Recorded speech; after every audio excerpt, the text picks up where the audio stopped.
Okay, another big area in terms of your research and your experiences as well is women in higher education.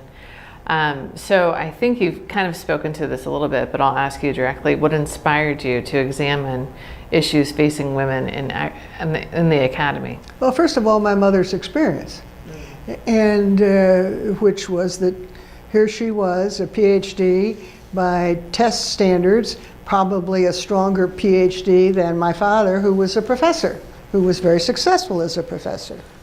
But my mother's experience and what it meant, first of all, what it meant to lose 3 children before this last one was born, and then to be denied a teaching position at Purdue when she'd been the head of the history department at Alabama State College for Women before she got married. I mean, that is an indignity of the worst sort. And she published more than the other people in the history department. My soul, that's terrible, when she wanted to do this.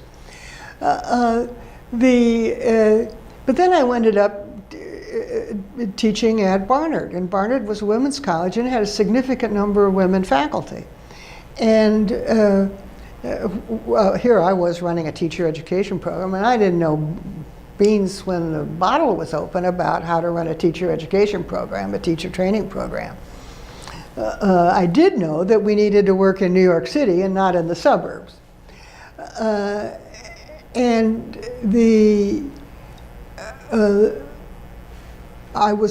This was 1965, 66, 67, 68.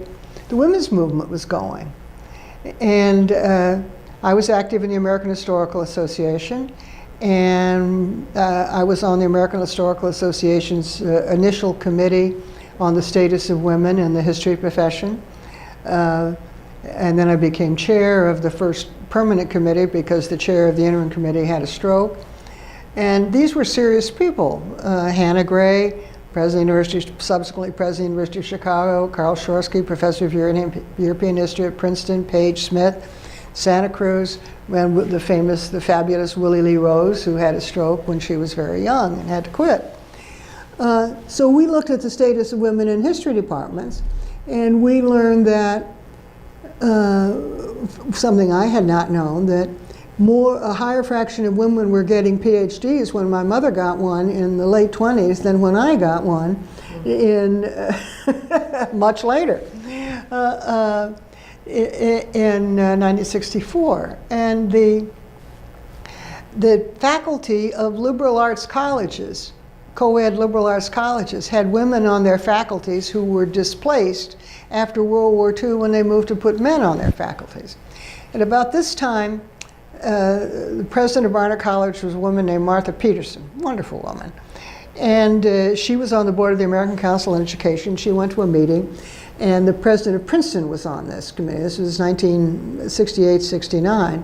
And the president of, she I'm sure was the only woman on the board then, and the president of Princeton spoke to her and he said, is there anybody on your faculty whom you could sort of lend us to help us in this transition to going co-ed that we're thinking of doing?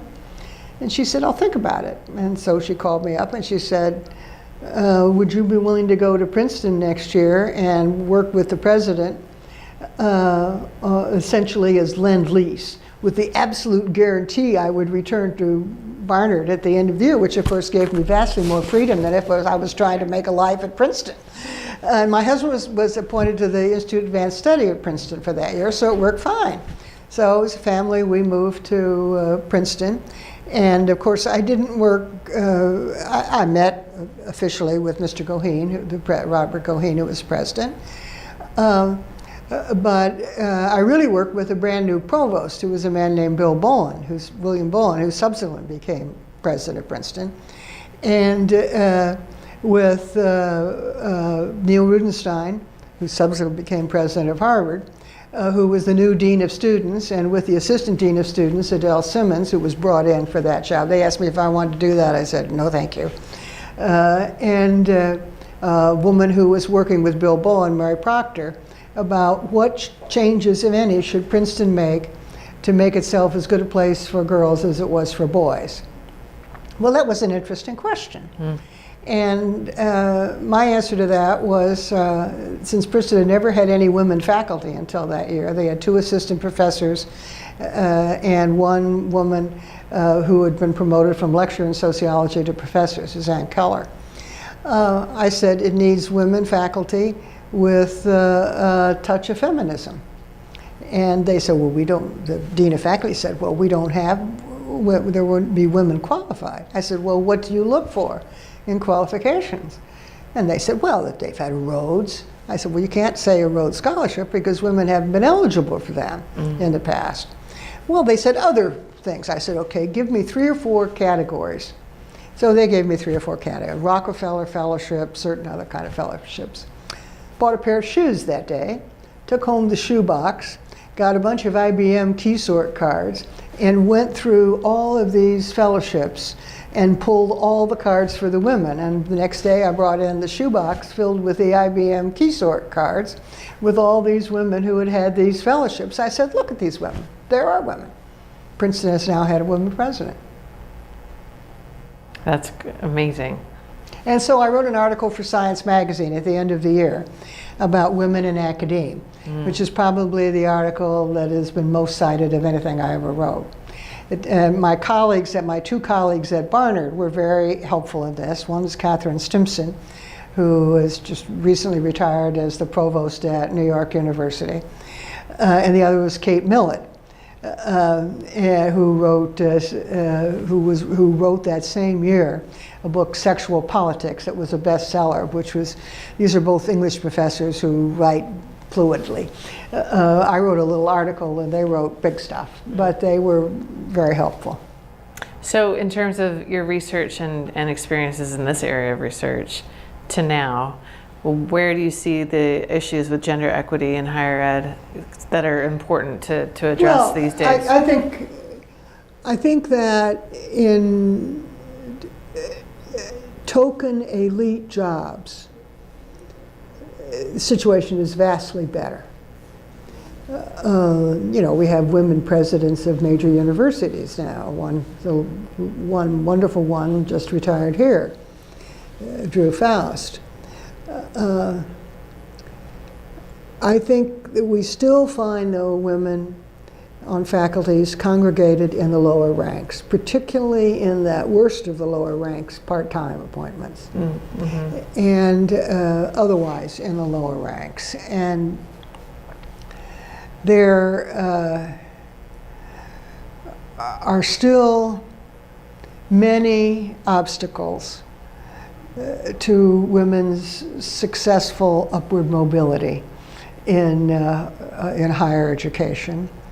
And they're the standard ones. First of all, if you have a family, how are the husband and wife going to find work in places where they both can find good work?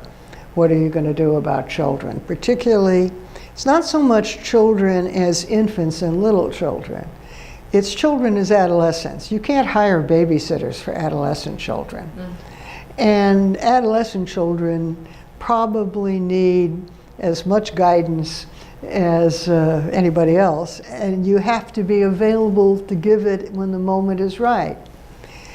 And that is the time when the motion when the upward mobility, the promotion is most likely to be up in a family. That's a very hard thing to reconcile. And I also think that the incredibly widespread experience of women in academia, particularly as graduate students, in relationship to male professors, is a profound inhibitor. When I was at Columbia and when I first came here, when I was more in the graduate student, I knew more, I was recently a graduate student myself. Every woman whom I had known as a graduate student with whom I ever had a conversation around this matter had had experiences with male supervisors that were not academic. And that's very unnerving because you don't know whether he loves you for your mind or he loves you for your body, or so he says. And power. I have known many very happy couples in which the husband was the professor and the wife was the graduate student, and they have gone on to live happily ever after. And as dean, I have been involved in separating advisors and advisees whose relationship was more than academic. And so I know that that can happen, but it's a complication, because for those for whom it does not happen smoothly, it's a profound complication. Right, and there's so many powers at play within those situations as well. And it's the most logical thing in the world. You know, I've been married to my husband for 63 years. Have I ever heard him come home and talk about an article that he's working on that I've heard about before? Yes, possibly. Have I ever perhaps not expressed as much interest in this novel way of thinking as I might have? Possibly.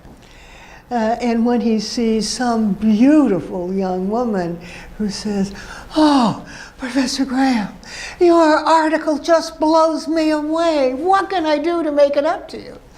Well, fortunately, we've had a very happy marriage, but not, I'm sure that there are many, I know that there are many cases where that is not the case. And you can understand it. Right, you can understand it, right.